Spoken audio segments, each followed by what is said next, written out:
আমার দরবারে পাঠিয়ে দাও, নচেত যদি আমি জানতে পারি তাহলে তাকে জিন্দা ছাড়া হবে না, তার গোটা ফ্যামিলি, পুরো ফ্যামিলিটাকে জীবন্ত অবস্থায় আমার এই রাজপ্রাসাদে, রাজ দরবারে উল্টো করে ঠেকে দেওয়া হবে। এই আওয়াজ পেয়ে কুফার মধ্যে সবাই ভয়ে ভীতু হয়ে দরওয়াজা বন্ধ করে দিয়েছে। আর মুসলিমের দুই ছেলে ইব্রাহিম ও মোহাম্মদ ঘরের মধ্যে কাজী সরায়ে ঘুমিয়ে আছে। হঠাৎ করে দুই ছেলে ঘুমন্ত অবস্থায় স্বপ্ন যোগে দেখছে আমার আপনার আকা বিশ্ব নবী, মায়ার নবী, দয়ার নবী, সরকারে কালো আকা জনাবে মুহাম্মদুর রাসূলুল্লাহ সাল্লাল্লাহু তাআলা আলাইহি ওয়াসাল্লাম নবীজি আমার বলছেন, মুসলিম তুমি আসলে তোমার ছেলেদেরকে রেখে। যেমনি এই কথা বলেছে ইমাম মুসলিমের, সে সময় আমার বিশ্ব নবীর কাছে বলছেন, আকা আমার ছেলেরাও আর থাকবে না, আপনার পাশে চলে আসবে। এই কথাটা শুধু ইমাম মুসলিমের সঙ্গে আমার মায়ার নবী, দয়ার নবীর কথা হচ্ছে। আর এই মাঝামাঝিতে ইমাম মুসলিমের দুই ছেলেরা যে শুয়েছিল তারা স্বপ্নযোগে এই কথাগুলো শুনছে। বলুন সুবহানাল্লাহ। আমার বিশ্ব নবীর দেখে নিয়েছে, দেখার সঙ্গে সঙ্গে ইব্রাহিম বসে গেল। এ কি স্বপ্ন দেখলাম? সাথে সাথে মোহাম্মদ উঠে বসে গেলেন। ইব্রাহিমের দুই চোখ দিয়ে টস টস করে পানি বয়ে যাচ্ছে। ছোট ভাই বলতে লাগলেন, দাদা আপনার কেন চোখে হঠাৎ করে এমনি করে পানি বয়ে যাচ্ছে গো? বলতে লাগলেন, ভাই রে, এক্ষুনি আমার আকা মাওলা জনাবে মুহাম্মদুর রাসূলুল্লাহ সাল্লাল্লাহু তাআলা আলাইহি ওয়াসাল্লামকে, বিশ্ব নবীকে দেখলাম আমার বাবার সঙ্গে। আমার আব্বারে জিজ্ঞেস করে তোমার ছেলেদেরকে কোথায় রেখে আসলে? বাবা বলে দিল, ইয়া রাসূলুল্লাহ আমার ছেলেরাও খুব তাড়াতাড়ি চলে আসবে। যেমনি এই কথাটুকু ইব্রাহিম বলেছে, সঙ্গে সঙ্গে মুহাম্মদ বলতে লাগলেন, ও ভাইজান আপনি যা স্বপ্ন দেখলেন তাই আমিও ওই ঘটনাটাই দেখলাম, একই স্বপ্ন দেখলাম। যেমনি দুইজনা এই কথা দুইজনার কমপ্লিট হয়েছে, বুকের মধ্যে জড়িয়ে ধরে বলছে, ভাই আর আমরা বাঁচব না রে ভাই, হয়তো আমার বাবাকে মেরে দেওয়া হয়েছে, আমার আব্বা কোথায় চলে গেল আমাদের রেখে। বাবার খবর কেমনি করে পাবো? আমার বাবা কোথায় আছে? কারণ আমার বাবা তো আমাদেরকে রেখে চলে গিয়েছে, কোথায় কি অবস্থায় আছে তা তো আমাদের নাই জানা। সঙ্গে সঙ্গে খুলে দিলেন দরওয়াজা খানা। দরওয়াজা খুলেছে, কাজী সরাই এসে সামনে প্রবেশ করলো। ইমাম মুসলিমের দুই ছেলে বলতে লাগলেন, চাচা একটা বলুন তো কথা চাচা। কাজী সরাই বলতে লাগলেন, বলো বাবা কি এমন তোমরা বলতে চাচ্ছ? বলে, বাবা চাচা যান, আমার আব্বা কোথায় আছে, কি অবস্থায় আছে চাচা একটু বলুন তো তাড়াতাড়ি করে। যেমনি ইমাম মুসলিমের দুই ছেলে কাজী সরাইকে জিজ্ঞেস করেছে, সঙ্গে সঙ্গে কাজী সরাইয়ের দুই চোখ দিয়ে টস টস করে পানি বয়ে যাচ্ছে। কাজী সরাইয়ের দুই চোখে পানি দেখে ইমাম মুসলিমের ছেলেরা বলতে লাগলেন, চাচা আপনারে জিজ্ঞেস করলাম আমার আব্বার কথা, কিন্তু এখন হঠাৎ করে আমার আব্বার কথা না বলে আপনি কেন দুই চোখ দিয়ে টস টস করে পানি বেরিয়ে যাচ্ছে? কেন চাচা আপনি কেন এমনি করে কাঁদছেন? চাচা কি হয়েছে? আমার আব্বা ভালো আছে তো? আমার আব্বার অবস্থা কেমন আছে একটু খুলে বলবে। ইমাম মুসলিমের দুই ছেলের কথা শুনে কাজী সরাইয়ের দুই মুখ দিয়ে আর কোনো কথা বের হয় না, চোখ দিয়ে পানি ছাড়া মুখে কথা নাই। দুই ছেলে বলছেন, চাচা বলুন না চাচা আমার আব্বা কোথায় আছে গো? চাচা একটু বলো না গো। দুই ছেলেকে বুকের মধ্যে জড়িয়ে নিয়েছে আর মাথার মধ্যে দুই ছেলের হাত রেখে বলছে, বাবা রে আমি কেমনি করে তোমার বাবার ব্যাপারে তোমাদেরকে এই কথা বলতে যাব? বলে, কেন কি হয়েছে বলো না একটু। কাজী সরাইয়ের মুখে কোনো জবাব নাই। বারবার করে দেখছে, খালি চোখ দিয়ে টস টস করে পানি বয়ে যাচ্ছে, বুক ভিজে গেল। বলে চাচা যদি তুমি না বলো তাহলে কেমনি করে বুঝবো গো চাচা, একটু বলো না আমার আব্বা কেমন আছে। বলে বেটা রে, তোমার আব্বাকে মুসলিমকে ওবাইদুল্লাহ ইবনে জিয়াদ নিজের দরবারে শহীদ করে দিয়েছে, হত্যা করে দিয়েছে।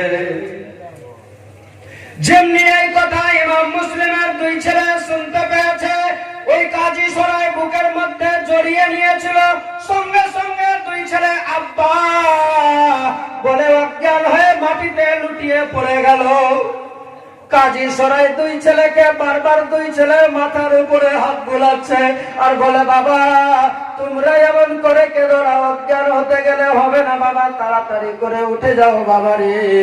মুসলিমের দুই ছেলেকে বারবার করে মাথার মধ্যে হাত বুলাচ্ছে। কাজী সরাইকে দেখে ইমাম মুসলিমের সঙ্গে সঙ্গে ইমাম মুসলিমের দুই ছেলেরা মাটির মধ্যে অজ্ঞান অবস্থায় পড়ে গিয়েছে। কাজী সরাই সঙ্গে সঙ্গে একটা বর্তন থেকে পানি নিয়ে দুই ছেলের মাথার উপরে মুখের মধ্যে ছিটা দিয়েছে। দিবার সঙ্গে সঙ্গে দুই ছেলের জ্ঞান ফিরে গেল। আবার বলে চাচা আমার আব্বা কোথায় আছে, একটু নিয়ে চলো না গো, আমার আব্বারে একটু দেখাবে না, আমার আব্বাকে না দেখতে গেলে আমরা বাঁচতে পারবো না গো চাচা, কারণ আমার আব্বাকে ছাড়া আমরা চলতে পারিনি, আমরা মাকে দেখতে পাইনি গো চাচা। মায়ের আদর যত্ন কারে বলে আমাদের নয় সেটাও জানা। প্রতিটা মুহূর্তে আমরা চাচা আমার আব্বার সঙ্গে চলেছি, যার ফলে আজকে পর্যন্ত আমরা মক্কা থেকে আমার আব্বার সঙ্গে এসেছি। এই আমার আব্বা আমাদেরকে বারবার করে নিষেধ করছিল, তারপরেও আমার আব্বার সঙ্গে এসে পৌঁছেছি। ওগো চাচা একটু তাড়াতাড়ি করে আমার আব্বার কাছে নিয়ে চলো গো, আমার আব্বার কি অবস্থা আছে সেই জায়গায় দেখতে চাই। এবং মুসলিমের দুই ছেলেকে বুকে আবার জড়িয়ে নিয়ে বলছেন বেটারে ও বাবা মুসলিমের ছেলেরা শোনো গো, এখন এই মুহূর্তে আর কাদার সময় নাই, আর যাওয়া যাবে না। তোমরা যদি যেতে চাও, আমি যদি তোমাদেরকে নিয়ে চলে যাই, তাহলে গেলে সেই জায়গায় তোমাদেরকে বন্দী করবে, আবার তোমাদেরকেও ছাদের উপরে চাপিয়ে হত্যা করে দিবে। আমি কাজী সরাই থেকে এটা সহ্য করতে পারবো না, বরদাস্ত করা যাবে না। তাই আমি বলতে চাই বাবা এই মুহূর্তে তোমাদের কান্না করলে আর চলবে না। বলে তোমাদের ব্যাপারে এলান করে দিয়েছে, তোমাদেরকেও ধরবে বলে কথা বলে দিয়েছে। তাই আমি বলতে চাচ্ছি এই মুহূর্তে বেটারে তোমাদেরকে আজকে আমি এই রাতের অন্ধকারে মদিনার সোনার মদিনায় বিশ্ব নবীর দেশে পাঠাতে চাই। দুই ছেলে নিজের জীবন বাঁচার ডরে, কারণ ছোট্ট ছোট্ট বাচ্চা ছিল, তারা কি এমন বুঝবে। ওই ছেলেগুলো বলছে না চাচা আমরা আমার আব্বারে না দেখতে গেলে আমরা ফেরত যাব না গো চাচা, আমার আব্বারে দেখতে গিয়ে যদি আমার জীবন খানা চলে যায় গো তবুও আমি জীবন দিতে আমরা রাজি আছি, কিন্তু চাচা আমাদেরকে রেখে যেও না গো চাচা গো, একটু নিয়ে চলো আমার আব্বার পাশে, দেখবো আমার আব্বাকে দুই নয়ন দ্বারা অন্তরটাকে ঠান্ডা করবো, নচেত আমাদের জীবন বাঁচবে না চাচা, নিয়ে চলো না চাচা। কিন্তু সেই মুহূর্তে বলে বেটারে ও বাবা তোমাদেরকে নিয়ে যাওয়া যাবে না, কারণ আমি চাই না এই বেঈমানের হাতে তোমাদের জীবন যাবে, কখনো হতে পারে না। তাই আমি বলতে চাই বাবা আজকে রাতের অন্ধকারে তোমাদেরকে সোনার মদিনায় পাঠিয়ে দিব। কাজী সরাই নিজের ছেলেকে আসাদ, যার নাম ছিল, সেই আসাদকে ডেকে বলছে বেটারে ও বেটা আসাদ শোনো একটা কথা বলবো তোমারে। বলে বলুন আব্বা কি এমন বলার আছে। বলে বেটা পৃথিবীতে কোনদিন কেমন নিজের বাবা মায়ের ঋণ শোধ করতে পারে না রে বেটা রে। বলে হ্যাঁ আব্বা। বলে বেটা আজকে আমি অন্তর থেকে বলি তুমি যদি আজকে একটা কাজ করো আমার, তাহলে আমি বাবা কথা দিচ্ছি, কাজী সরাই কথা দিচ্ছি, এই দুটি আলে নবীকে নবীর খানদান জান্নাতি ফুলদেরকে সাক্ষী রেখে বলি বেটারে আমি তোমার জন্য দোয়া করব খোদার কাছে, আর আমি দোয়া করব আমার আল্লাহ যেন তোমার জীবনের সমস্ত গুনাহ করে দেয় ক্ষমা, তোমার কোনো গুনাহ থাকবে না, আমি আমার তোমার প্রতি কোনো দুঃখ থাকবে না, আমার কোনো রাগ থাকবে না, আমি তোমারে ক্ষমা করে দিব। আমার আল্লাহ রাজি হয়ে যাবে, তুমি সরাসরি ডাইরেক্ট জান্নাতে যাবে। বেটা, তুমি যদি আজকে আমার কথা শুনতে পারো, তবে আমি তোমার জন্য এই দোয়া করতে চাই। আসাদ সে সময় বলেছিলেন, বলো আব্বা কি এমন কাজ করতে হবে? বলে, দেখতে পাচ্ছ ছোট্ট ছোট্ট মুসলিমের দুটি বাচ্চা রয়েছে, এই বাচ্চাগুলোকে যদি আজকে কাফেলার দ্বারা মক্কায় মদিনাতে পৌঁছিয়ে দিতে পারো, তাহলে আমি বাবা তোমাকে সমস্ত গুনাহ করে দেব, ক্ষমা। আসাদ সঙ্গে সঙ্গে বলে, আব্বা আপনারে চিন্তা করতে হবে না গো আব্বা, মুসলিমের ছেলেদেরকে নিয়ে যাব আজকে আমি এই রাস্তা দিয়ে, এক্ষুনি আমি তাদেরকে মদিনা পৌঁছানোর ব্যবস্থা নিতে যাচ্ছি। ইমাম মুসলিমের দুই ছেলে সামনে দাঁড়িয়ে আছে। ওই বাবার কথা শুনে তাদের কলেজায় বড় ডর লেগেছে, কারণ মায়ের কথা মনে পড়ছে, বাবার কথা মনে পড়ে। কাজী সরাই তাদের মাথায় হাত বুলিয়ে বলে, বাবা এখন কাঁদবে না বাবা রে, তোমাদেরকে যেতে হবে সোনার মদিনাতে।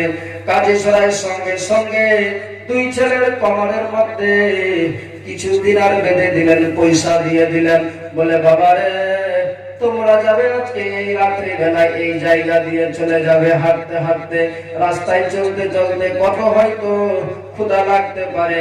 সেই জায়গায় তোমাদের কাছে যদি কোনো পয়সা না থাকে, তাহলে তোমাদেরকে কেউ খাবার দিবে না, পয়সা থাকলে দোকান থেকে নিয়ে নিবে, খাবার খেয়ে একটু মনের মধ্যে সান্ত্বনা হবে, পেট ভরে যাবে, তোমরা তখন আরামসে চলে যাবে সোনার মদিনাতে, অসুবিধার কোনো কারণ নাই।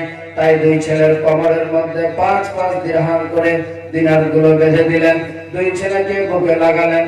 বলে, বাবা আমি তোমাদেরকে আর পারলাম না রাখতে, কারণ আমি মনে করেছিলাম আজ থেকে নিয়ে যতদিন এই জায়গায় আমার বাড়ি থাকবে, আমার জীবন থাকবে, তোমাদেরকে রাখবো আমার বাড়িতে। কিন্তু বাবা আমি নিজের জীবন বাঁচার জন্য শুধু তোমাদেরকে পাঠাচ্ছি না, আমার জীবন চলে যাবে তাতেও আমি নিজের জীবনের পরোয়া করি না। উদ্দেশ্য একটাই আছে, তোমাদের যেন জীবন বেঁচে যায়, নাহলে নচেত এই ইয়াজিদের দলের লোকেরা, ওবাইদুল্লাহ ইবনে জিয়াদ এমন বেঈমান লালচী কুকুর জাহান্নামে রয়ে আছে, প্রতিটা বাড়ি থেকে যাচাই করে, প্রতিটা বাড়িতে খোঁজ লাগাবে, আর তোমাদেরকে যদি পেয়ে যায় তাহলে ধরে নিয়ে চলে যাবে, তোমাদেরকে আমার চোখের সামনে হত্যা করবে, শহীদ করবে। আমার দ্বারা সহ্য হবে না, আমার জীবন চলে যাবে, আমি বরদাস্ত করতে পারবো না। তার জন্য আমি নিজের জীবনের জন্য বলি না বাবা, আমি তোমাদের জীবনটা যেন বেঁচে যায়, যার ফলে আমি তোমাদেরকে পাঠাতে চাচ্ছি সোনার মদিনাতে। তোমরা মনে করো না, মনে যদি দুঃখ করো, একটু যদি তোমাদের মনে দুঃখ চলে আসে, তাহলে আমার খোদা আমাকে জাহান্নামে দিয়ে দিবে। তবে আমি এই জন্যই তোমাদের কাছে কাগজে মিনতি করে বলি, বাবা রে আমার এটা কোনো উদ্দেশ্য নাই, আমার একটা মনের শুধু এরাদায় রয়ে আছে যে যেন তোমরা সোনার মদিনাতে পৌঁছে যেতে পারো। এই বলে আসাদের হাতে তুলে দিল। আসাদ সঙ্গে সঙ্গে নিজের দরওয়াজার পাশে চলে গেল। দরওয়াজায় যাওয়ার সাথে সাথে দেখছে যেন যেই কাফেলারা যায় রাস্তা দিয়ে মদিনাতে, সেই কাফেলারা, সেই লোকজন চলে গিয়েছে, একটু আগে অগ্রসর হয়ে গিয়েছে, 1-2 কিলোমিটার দূরে তারা চলে গিয়েছে। আসাদ তখন বলে, ও মুসলিমের ছেলেরা, ও ইব্রাহিম ও মুহাম্মদ, দেখতে পাচ্ছ বাবা, ওই দেখা যায় যেন দূরে, অনেক দূরে দেখা যাচ্ছে ধুলো বালি উড়ছে। যদি তোমরা একটু চেষ্টা করো, দৌড়াতে দৌড়াতে যাও, তাহলে ওই কাফেলার সঙ্গ পেয়ে যাবে, ওই কাফেলার সঙ্গে তাহলে তোমরা আরামসে সোনার মদিনায় পৌঁছে যাবে, তোমাদের জীবন যাবে না, তোমাদেরকে মারতে পাবে না। সোনার মদিনায় চলে গেলে শান্তির জীবন কাটবে তোমাদেরকে আদর যত্ন করার জন্য লোকের অভাব থাকবে না মদিনাতে। দুই ছেলে তাই জীবন বাঁচার জন্য চলে যাচ্ছেন দৌড়াতে দৌড়াতে। যেতে যেতে এক রাস্তায় গিয়ে পৌঁছেছে, যেই জায়গাতে দুটো রাস্তা হয়ে গিয়েছে। একটা রাস্তা ডানে গিয়েছে, একটা বামে গিয়েছে। মধ্যস্থলে দুই ছেলে দাঁড়িয়ে গিয়েছে, বসে গিয়েছে। বসার সঙ্গে সঙ্গে ওই দুই ছেলে বলতে লাগলেন, ও ভাই ডান দিক দিয়ে গেল না বাম দিক দিয়ে গেল। ছোট ভাই বলে ভাই আমারও নাই জানা, তোমারও নাই জানা, কোন দিকে যাবে আবার বলো না। দুই ভাই মিলে চিন্তা ধারণা করে লাস্ট অব্দি সিদ্ধান্ত নিল চলো হয়তো মনে হয় এই রাস্তায় গিয়েছে।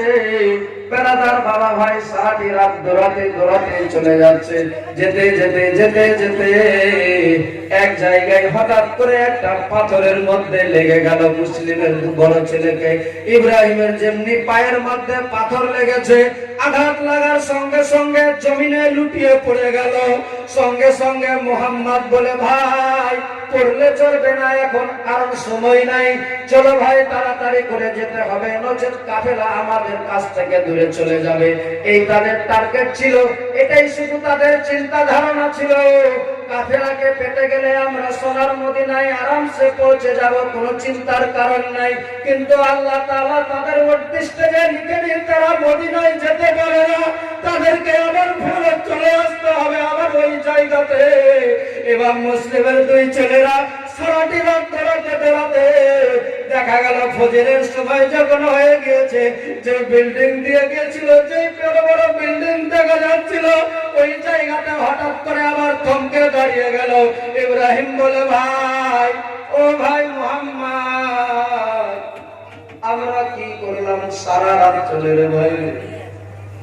চিন্তা ধারণা ছিল যেই ব্যাপারে আমরা মনে করেছিলাম চলে যাব সোনার মদিনাতে, ও ভাই সারা রাত্রি চললাম, তারপরে রাস্তা কেন শেষ হলো না? আমরা এখন কেন আবার এই জায়গাতে, যেই জায়গাতে যেই গেট দিয়ে গিয়েছিলাম এটাই তো কাজী সুরাইয়ের বাড়ি আছে, এটাই তো বিল্ডিং এ আমরা ছিলাম রয়ে, আজকে কেন আমাদের নসিবে হয়ে গেল এমনি করে? কেন ভাই আমরা কি সোনার মদিনায় যেতে পাবো না? বেড়াদার দেখছে কাজী সুরাইয়ের সেই সময় দরওয়াজায় কিল টোকা আছে, দরওয়াজা লাগা আছে, আর দেখতে পাচ্ছে যেন কিছু লোকজন লালটিন নিয়ে খোঁজাখুঁজি করে কারে যেন খুঁজছে। অনেক লোকজনকে দেখা যাচ্ছে, ফজর হয়ে যাচ্ছে, সকাল হয়ে যাচ্ছে। সেই সময় ইব্রাহিম বলে ভাই দেরি করা যাবে না, চলো কোন জায়গায় গিয়ে আশ্রয় দিব, একটু লুকিয়ে যাব, সকালবেলা সারাদিন থাকবো, সন্ধ্যা হবে আবার চলতে লাগবো। আল্লাহ যদি চায় তাহলে আমরা সোনার মদিনায় পৌঁছে যাব। বাবা এটাই ছিল শুধু তাদের মনের পরিকল্পনা, এটাই ছিল তাদের শুধু চিন্তা ধারণা, টার্গেট যে করে হোক না কেন আমাদেরকে সোনার মদিনায় যেতে হবে, নচেত সোনার মদিনা যাওয়া ছাড়া যে আমাদের জীবন বাঁচবে না। রাত্রি বেলায় রাত কেটে গেল, সকাল বেলায় গিয়ে এক জায়গায় পাহাড়ের ভিতরে লুকিয়ে দিয়েছে, যেগুলোতে গুহা হয়, একটু গর্ত আছে, সেই গর্তের মধ্যে গিয়ে দুই ছেলে লুকিয়ে আছে। কিন্তু একটা জিনিস মনে রাখবেন, যখন মানুষ বিপদগ্রস্ত হয়ে যায়, মুসিবতে পড়ে, কোন জায়গায় যদি তাকে ওয়েট করতে হয়, সাধারণ হিসাবে ধরে নেন যদি কেউ আপনার বাড়িতে আসে আর কোন রাস্তায় যদি আপনি দাঁড়িয়ে থাকেন, 2 মিনিট আপনার জন্য 10 মিনিট মনে হবে, হবে না? এই ইমাম মুসলিমের দুই ছেলে সারাদিন সকাল থেকে নিয়ে একটা সামান্য ছোট্ট গুহা গর্তের ভিতরে ঢুকে আছে, যে জায়গাতে সাপ বিচ্ছু থাকবে সেখানে তাদের জীবন বাঁচার জন্য সাপ বিচ্ছু বলে তাদের মনে হলো না, তারা সেই গর্তের ভিতরে ঢুকে পড়লো। ভাই আজ আলে নবী এই জান্নাতি ফুল, যাদেরকে জান্নাতের ফুল বলা হয়েছে, এই জান্নাতের ফুলরা মাটির একটা সামান্য ছোট্ট গর্তের ভিতরে ঢুকে আছে জীবন বাঁচার জন্য।